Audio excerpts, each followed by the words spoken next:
Bonjour, voici un extrait de l'enregistrement s'intitulant La contestation de l'occulte. C'est une entrevue de Marc de la Salle effectuée par moi-même, David Lévesque.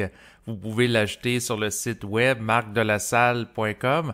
Bonne écoute. L'ego, il doit avoir une maturité suffisamment grande pour dire, OK, je vais écouter qu'est-ce qui se dit pour voir c'est quoi la possibilité que ce que la personne dit, ça soit réel. Puis Oui, avec le temps, on peut se dire, bon, ben, comment je vais valider ça? Parce que c'est là ta question. Comment la personne peut valider que le culte est aussi fort sur la conscience des gens? Toi, tu dirais quoi pour ça, toi? ben c'est à travers entre autres la souffrance. Dans- Ouais, mais ça, c'est une manipulation évolutive aussi, donc ça peut être... ouais, je peux voir cela, mais Mais il je y peux aurait aller plus quelque chose... loin. Je peux aller plus loin, Marc. Je peux Oui, dire ben que vas-y plus loin oui, parce que sinon, oui. parce que la souffrance, ça va rester un discours plus ou moins facile. Non. L'impact de l'occulte sur l'individu est tellement grand que ça va amener certaines personnes à se suicider, donc mettre sa vie en danger ou celle de d'autres personnes. Donc Et ça voilà. amène un mouvement destructeur. Et voilà. Donc, c'est le mouvement destructeur, c'est une conscience. On vient d'identifier le rayonnement astral sur la conscience, c'est de détruire l'individu.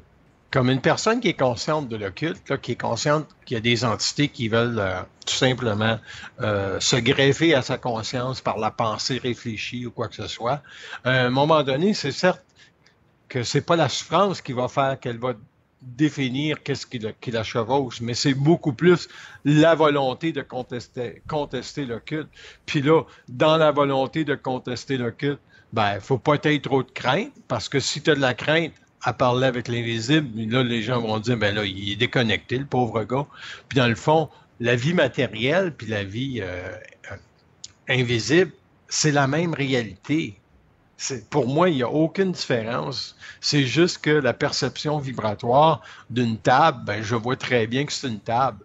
Mais quand je perçois par vibration qu'il y a une entité qui est à tel endroit, la première chose que je vais faire, si j'ai de la crainte, ça va être de dire non, non, non, je m'imagine des choses.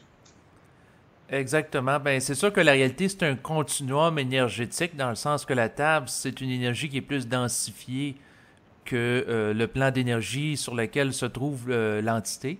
Ouais. Mais les deux sont interreliés et c'est sûr Ah ouais. que la première chose que je contesterais, Ouais. c'est toutes les craintes qui m'habitent.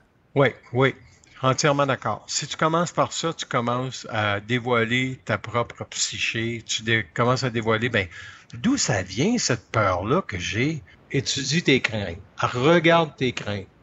Qu'est-ce qu'elles te font vivre, tes craintes? Parce que c'est elles qui t'empêchent de contester en premier lieu l'occulte.